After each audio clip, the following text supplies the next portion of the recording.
Saudara-saudari, selamat berjumpa.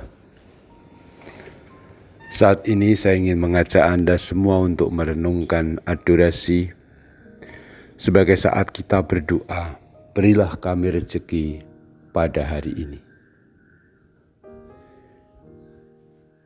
Dengan demikian saya melanjutkan renungan beberapa hari ini tentang doa Bapa kami. Saat kita pertama menyapa Allah sebagai Bapa karena Kristus, menunjukkan kedekatan kita juga karena Kristus dengan Bapa. Dan permohonan ataupun pujian yang pertama adalah dimuliakanlah namamu, karena seluruh hidup kita hanyalah untuk memuliakan Allah. Kemudian sudah dimuliakanlah namamu, datanglah kerajaanmu. Kita mohon agar kerajaan Allah, yaitu kerajaan kasih penuh pengampunan, selalu menaungi kita dan turun hidup di masyarakat kita, di hati kita pasti, tapi juga keluarga dan masyarakat kita. Lalu jadilah kehendak-Mu, karena hanya kehendak Allah satu-satunya yang akan membawa kita kepada keselamatan.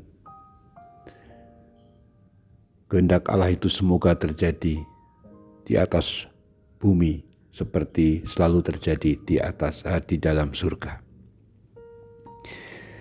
Sesudah rangkaian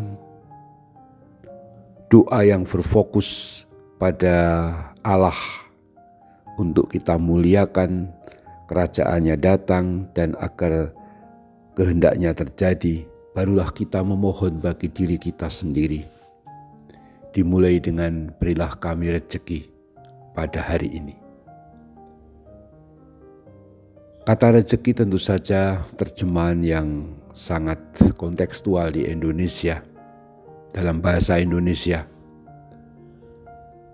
Karena teks aslinya adalah panis atau roti, dan itu masih bergema dalam bahasa Inggris, Our Father, yang doanya adalah give us our daily bread. Kata bread jelas menunjuk roti.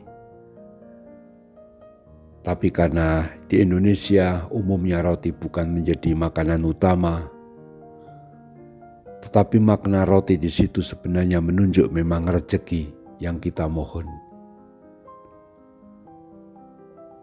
Kita membutuhkan semua sarana, kita membutuhkan fasilitas, tapi terutama kita membutuhkan makanan.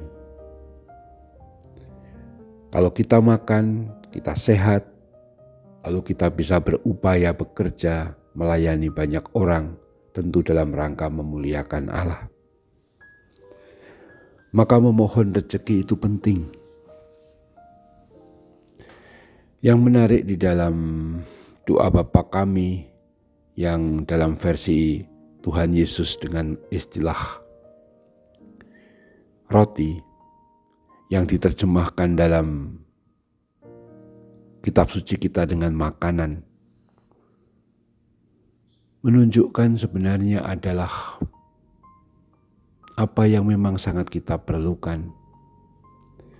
Tetapi juga sebenarnya kalau pakai istilah roti yang dari teks aslinya, tentu tidak lepas dengan anugerah roti hidup, yaitu Tuhan Yesus sendiri.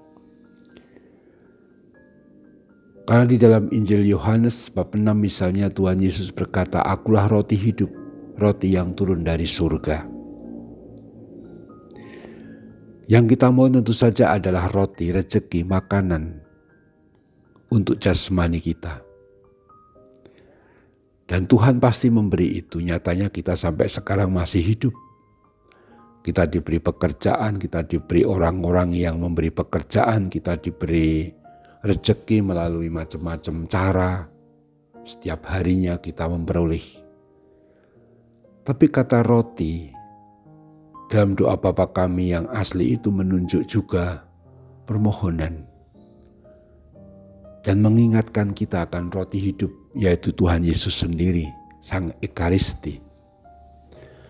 Karena roti hidup yang adalah Tuhan Yesus itu kita terima dalam perayaan Ekaristi, dalam komuni kita sambut Sang Roti Hidup, yaitu Tuhan Yesus. Berilah kami rezeki pada hari ini juga menunjuk permohonan. Bukan hanya makanan roh jasmani yang kita butuhkan dan pasti itu, tapi juga makanan rohani, yaitu Sang Roti Hidup Yesus Kristus sendiri. Tapi kita juga diajari untuk tidak tamak. Maka kita diajak mohon oleh Tuhan Yesus pada hari ini. Berilah rezeki atau roti pada hari ini. Kita tidak diajak untuk mohon makanan, rezeki untuk 7 turunan, untuk 10 tahun, 20 tahun, bahkan 7 turunan tadi. Kita hanya diminta Tuhan untuk mohon untuk hari ini, secukupnya. Dalam Injil, teks doa Bapa kami juga diterjemahkan, berilah kami makanan secukupnya. Tidak tamak, tidak berlebih, tapi semua mendapat. Semua orang dapat menikmati anugerah Tuhan. Nah, kalau kita diberi lebih banyak dari orang lain, entah karena rezeki kita, entah karena keberuntungan kita, entah karena macam-macam kesempatan yang pada kita jauh lebih besar, pandanglah itu sebagai perutusan supaya kita mau berbagi kepada orang lain, bukan untuk diri sendiri rezeki itu. Semakin banyak rezeki yang kita terima dari Allah, mestinya menjadi cara kita untuk semakin banyak kita berbagi kepada orang lain, terlebih mereka yang kekurangan dan tidak beruntung. Tuhan tidak mengingkari untuk memberi lebih pada orang-orang tertentu, rezeki-rezeki yang berlimpahan. Tapi ada perutusan di sana supaya kita juga berbagi, sehingga semua orang itu sungguh-sungguh menikmati anugerah Allah bersama-sama dan bersyukur bersama. Berilah kami rezeki pada hari ini. Adorasi menjadi saat kita bersyukur atas rezeki dan juga membuat kita berniat untuk segera berbagi rezeki pada hari ini. Kita mohon apa yang perlu untuk hari ini, dan itu pun ingin kita bagikan kepada sesama. Karena Yesus adalah Sang Roti Hidup yang kini kita hadap dan kita sembah dalam adorasi ini. Terpujilah Tuhan kita Yesus Kristus untuk selama-lamanya. Amin.